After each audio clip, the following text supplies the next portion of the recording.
বারবার ঠাকুরকে প্রণাম করছি যেন আমরা ঠিকঠাকভাবে ল্যান্ড করে যাই। এখানকার রাস্তাঘাট তো একেবারে আমাদের ওখানকার কলকাতার মতো। এটা হচ্ছে হেলমেট মুরগি বন্ধুরা, যে এরা গোপালকে যিশু করে ফেলেছে। হ্যালো এভরিওয়ান, কেমন আছেন সবাই? 2025-এর আজকে আমাদের ফার্স্ট ট্রিপ। আজ আমরা যাচ্ছি ফিলিপাইন্সে বেড়াতে। এখন আমরা চলে এসেছি এয়ারপোর্টে। খুব খিদে পেয়ে গেছিল, তাই এয়ারপোর্টে এসে একটা ছোট্ট মিনি পিৎজা নিয়েছি, ওটাই এখন কেমন খেতে।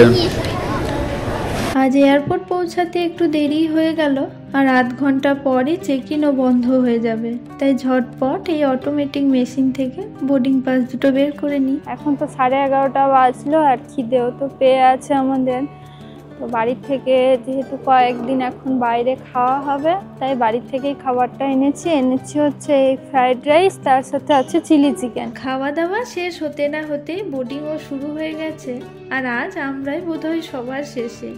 আর মজার ব্যাপার হলো, আজ আমরা যেখানে যাচ্ছি তার নামই প্লেন কোম্পানিরও নাম।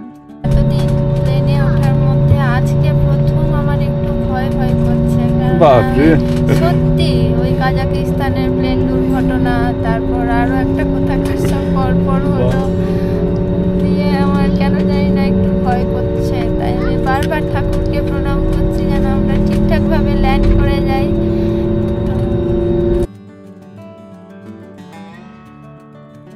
যাক বাবা, আমরা ভালোই নেমে পড়েছি। এবার বলি, আমাদের প্লেন কোম্পানির নাম ছিল সিবু প্যাসিফিক। আমরা এসেছি ফিলিপাইন্সের সিবুতে।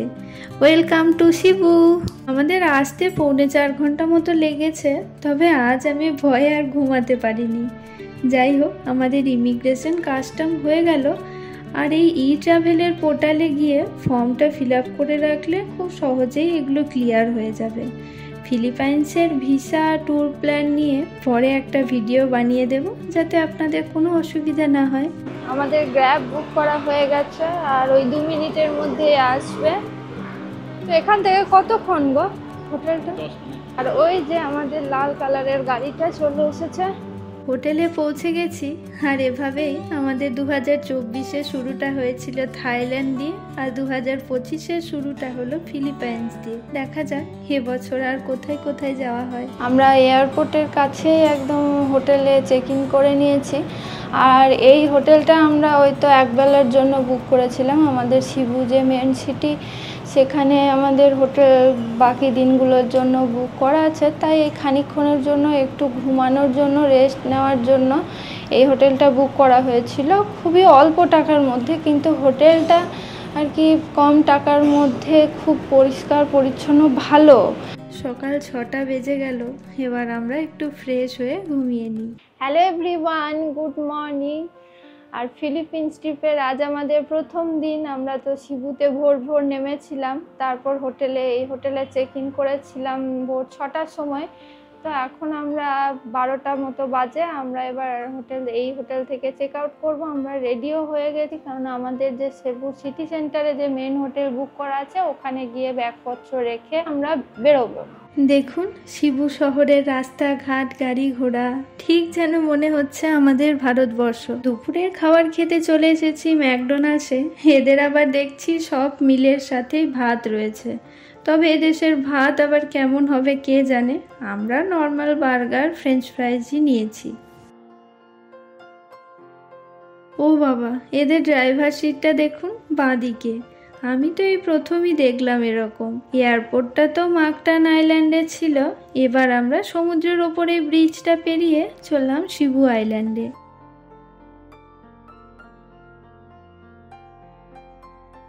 লাক্সারি হোটেলের মতো রিসেপশন বা লিফট, এগুলো সবই খুব সুন্দর। এবার দেখা যাক রুমে গিয়ে রুমটা কেমন হয় আমাদের। বাথরুমটাও যেমন ঝকঝকে পরিষ্কার পরিচ্ছন্ন, রুমটাও তেমনই সুন্দর। সব কিছুই খুবই পরিপাটি, ওয়েল মেনটেন।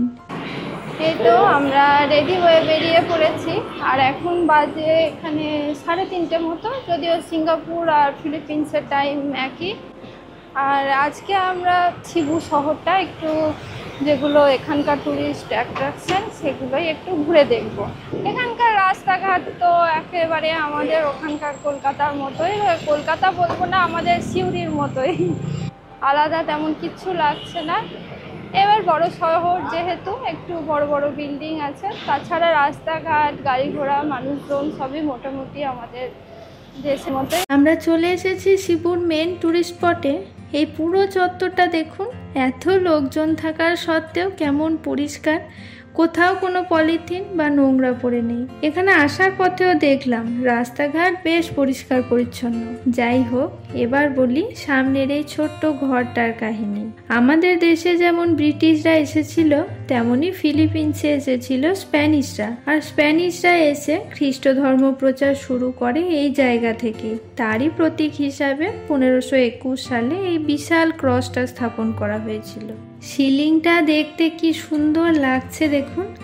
ফিলিপিন্সের প্রথম খ্রিস্ট ধর্ম প্রচারের দৃশ্যগুলো এখানে পরপর দেখানো হয়েছে। আর এই থামটাতে হাত দিয়ে সবাই প্রার্থনা করছে দেখে আমিও করে নিলাম। আর ওই ক্রস বাড়িটার পাশেই আছে এই রোমান ক্যাথলিক চার্চ। ওই বিশাল ক্রস বাড়িটার নাম তো ম্যাজেলান ক্রস, আর এই চার্চটার নাম স্যান্টোনিনো। যীশু খ্রিস্টকে আমরা যেভাবে দেখে অভ্যস্ত, এখানে দেখছি পুরোই আলাদা রূপ। আমাদের বালগোপালের মতোই এদেরও দেখছি শিশু যিশুর মূর্তি। তবে ওই ক্রসবিদ্ধ যিশুর চেয়ে শিশু যিশুর এই মিষ্টি মুখটা দেখতে বেশি ভালো লাগছে।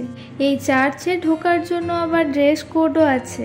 হাঁটুর ওপরে বা স্লিভলেস পোশাক পরে থাকলে তাদের ঢুকতে দেওয়া হচ্ছে না। এই নিয়মটা অবশ্য ছেলে মেয়ে দুই ক্ষেত্রেই প্রযোজ্য।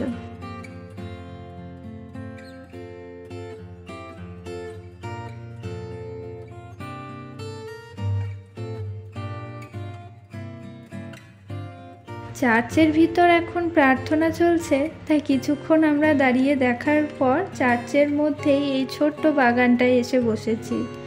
বাগানটা সিম্পলের মধ্যে দেখতে বেশ সুন্দর লাগছে।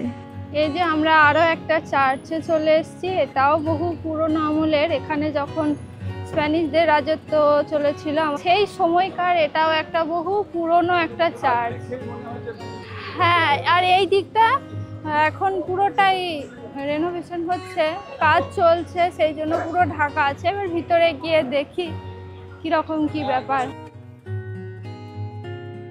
এখন এখানে প্রার্থনা চলছে, আর গাইডের কাছে শুনলাম স্প্যানিশরা যখন এখানে প্রথম আসে শিশু যিশুর মূর্তিটাই বেশি প্রচার করেছিল। তাই এই চার্চেও দেখুন বাচ্চা যিশুর মূর্তিটাই রাখা আছে। 400 বছর হয়ে গেল ফিলিপিন্সে খ্রিস্টান ধর্মের প্রচার, সেই উপলক্ষে ফলকটা তৈরি করেছে। চার্চ দেখার পর এবার আমরা একটা কেল্লা দেখতে এসেছি, আর এই কেল্লাটা বহু পুরনো, সেই স্প্যানিশদের বানানো। ফোর্ট স্যান পেড্রো। বিয়ের পর আমরা মালদা মুর্শিদাবাদ বেড়াতে গেছিলাম, আর এই কেল্লাটা দেখে আমার সেই মোগল আমলের কেল্লার কথা মনে পড়ে যাচ্ছে। এই দেখো সেই করি বর্গানা কি বলে না, ওই কেমন ছিল অতীতকালে, দেখো এই দেখো। হ্যাঁ, বাপ রে, এটা কি একদম কাঠের দিয়ে তৈরি। এইটা ছিল মানে সেই, তারপরে এই দেখো এখন শুধু মানে এই অংশটা বেঁচে আছে সত্যি। এই তো আমরা টিকিট কেটে নিয়েছি, আর টিকিটের দাম 30 পেসো। ফিলিপিন্সের কারেন্সি পেসো, এদের 1 পেসোতে আমাদের ভারতীয় টাকায় 1.5 টাকা, মানে আমাদের টিকিটের দাম পড়েছে 45 টাকা। যাই হোক, এই কেল্লাটা বিকেল 5টা অবধি এন্ট্রি। এখন তো 4:30 বাজলো। দেখি এবার ভিতরে গিয়ে কি আছে। পোজো ডেলা ভার্জিন, এইটা হচ্ছে কুয়ো, যার মধ্যে আছে প্রচুর কয়েন ফেলা। মানে আমাদের যেমন সেই কুয়োতে প্রার্থনা করে পাওয়া যায়, দেখুন লেখা আছে উইশিং ওয়েল, মানে এখানে যা প্রার্থনা করবেন সেটা আপনার হলেও হতে পারে। হ্যাঁ, ছবি টবি আঁকা সেই আমলে, মানে লোকাল যারা ফিলিপিন্সের লোক ছিল তারা ফিলিপিন্সের স্থানীয় মহিলার সাথে যিশু ইতিহাস 1521 সালে এটা প্রতিষ্ঠা হয়েছিল। কেল্লার নিচেতে তো ওগুলোই ছিল। এবার চলুন উপরে গিয়ে দেখি কি আছে। আর এই যে কেল্লার ওপরে আছে কামান, আর এই যে ওয়াচ টাওয়ার, এইখানে বসে বসে ওই ফুটোটা দিয়ে দেখতো। এই ভাঙাচোরা দেওয়ালগুলো দেখেই মনে হচ্ছে বহু পুরনো আমলের। আর এদিকে কি সুন্দর ফিলিপিন্সের পতাকা উঠছে, সেই আমলে হয়তো স্পেনের পতাকা উঠতো। এই দেওয়ালগুলোকে পিছনে রেখে সবাই দেখছি সুন্দর সুন্দর ফটো তুলছে, আমরাও এবার কয়েকটা তুলে নিই। এই কেল্লা থেকে সূর্যাস্ত দেখতে আপনার কেমন লাগছে? সূর্য তো দেখাই যাচ্ছে না, সূর্যটা মেঘে একটু ঢেকে গেছে, যদিও একটু আগে 2-4 ফোঁটায় মানে খুব অল্প অল্প বৃষ্টি হচ্ছিল। মেঘ তো নেই, এই মেঘে আর কি করে বৃষ্টি হবে। আর এখানে কেমন ফুটবল খেলছে, ভলিবল। কেল্লা ফতে করে আমার বউ চললো, চলো।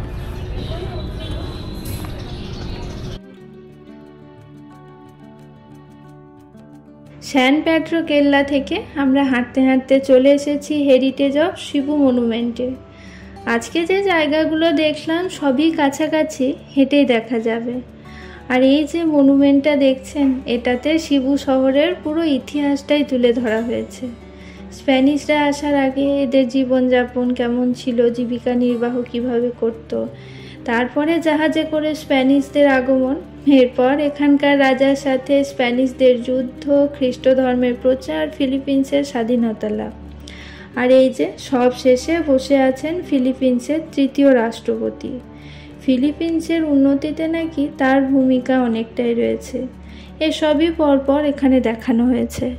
হেরিটেজ অফ শিবু মনুমেন্টে ঠিক উল্টো দিকেই আছে ফিলিপিন্সের সবচেয়ে প্রাচীন বাড়িগুলোর একটা, আর এই বাড়িটার নাম ইয়াপ স্যান ডিয়েগো অ্যানসেস্ট্রাল হাউস। আর এই সন্ধেবেলায় বাড়িটার যে কি অপরূপ সৌন্দর্য, সে আর কি বলবো। সামনে চীনা লণ্ঠন, টুনি লাইট, আর এই গাছগুলো বাড়িটার সৌন্দর্যকে কয়েক গুণ বাড়িয়ে দিয়েছে। এটা তো একটা চীনা বাড়ি, আর বলা হয় চীন দেশের বাইরে প্রথম তৈরি হওয়া চীনা বাড়িগুলোর মধ্যে এটা একটা। প্রায় 400 বছরের পুরনো কাঠ আর কোরাল স্টোন দিয়ে তৈরি হওয়া বাড়িটিকে কত যত্ন করে সংরক্ষণ করে রেখেছে। বাড়িটা বাইরে থেকে যতটা সুন্দর লাগছিল, ভিতরটাও ঠিক ততটাই সুন্দর। চলুন এবার ভালো করে ঘুরে দেখি বাড়িটাতে কোথায় কি আছে। যাদের বাড়ি তাদের ছবি, সেই আমলের বাসনপত্র, রান্না বান্না।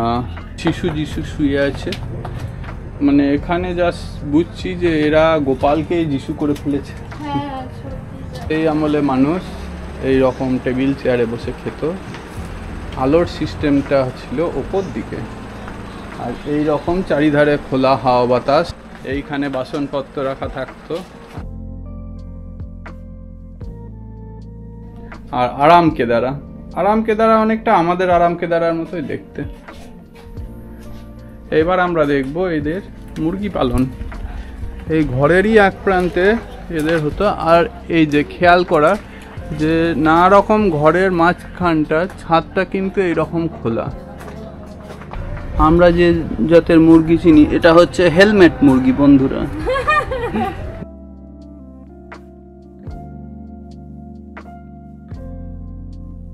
আমরা যাচ্ছি ওপরে। আর এই যে বাড়িটা যাদের ছিল তাদের আরও একটা ছবি, হাজব্যান্ড আর ওয়াইফ, খুব সুন্দর দুজনেই দেখতে।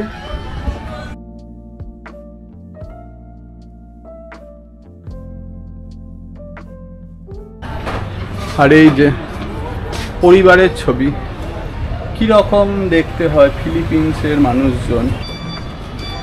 এবার চলে এসেছি আরও একটা রুমে। এই রুমগুলোতেও মানে হাওয়া বাতাসের প্রচুর সিস্টেম। আগেকার আমলে কারেন্ট ছিল না, সেই জন্য মানে সব একবারে খড়খড়ি দেওয়া এইরকম খোলামেলা। এই যে এইটা হচ্ছে শয়নকক্ষ। আর মেয়েরা বোধহয় বেডে বসে বসে সেলাই করতো, তাই সেলাইয়ের যন্ত্রটা বেডের পাশে।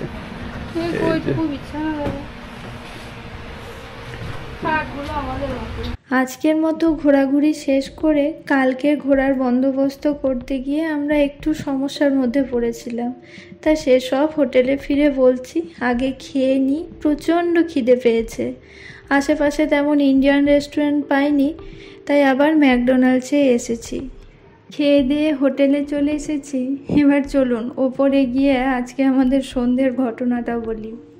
আজ তো সন্ধ্যের পর থেকে আর তেমনভাবে আমরা ভিডিও করতে পারিনি, কারণ এখানে এই ট্যুর বুক করা নিয়ে প্রচণ্ড আর কি ভোগান্তির মধ্যে পড়েছিলাম। প্রথমে তো ভেবেছিলাম কাল হয়তো সারাদিন আমাদেরকে হোটেলেই কাটাতে হবে, কারণ আশেপাশে যা কিছু দেখার সেগুলো তো আজই আমরা দেখে নিয়েছি, আর যেগুলো দেখার সেগুলো একটু দূরে দূরের মধ্যেই যেতে হবে। আগে আমরা যেসব দেশে বেড়াতে গেছি সব জায়গাতেই দেখেছি লাইন দিয়ে সব ট্যুর কোম্পানির কাউন্টার, তাই কোনো ডে ট্রিপ করতে হলে আমরা সেখান থেকে বিভিন্ন অপশন দেখে পছন্দ মতো বুক করে নিতাম। তাই ভেবেছিলাম ফিলিপিন্সেও সেরকমভাবেই ঘুরবো, তবে এখানে পপুলার ট্যুরিস্ট অ্যাট্রাকশনের কাছে সেরকম কোনো ট্যুর কোম্পানির অফিস দেখতে তো পেলামই না। আর এখানে আয়লা মলে যে 2-3টে আছে সেগুলোও সন্ধ্যে 7টার মধ্যেই বন্ধ, তাই আমরা পৌঁছানোর আগেই বন্ধ হয়ে গেছে দেখে আমাদের তো মাথায় হাত। এদিকে অনলাইনে ক্লুক অ্যাপেও আগামীকালের বুকিং নিচ্ছিল না, তাই ভেবেছিলাম আর আশা নেই, কাল সারাদিন হোটেলেই কাটাতে হবে। তবে শেষ মুহূর্তে গুগলে খুঁজতে খুঁজতে দেখলাম গেট ইউর গাইড থেকে তখনও কালকের জন্য বুকিং নিচ্ছে, তাই মুহূর্তের মধ্যেই বহল ট্রিপ কালকের জন্য বুক করে ফেললাম।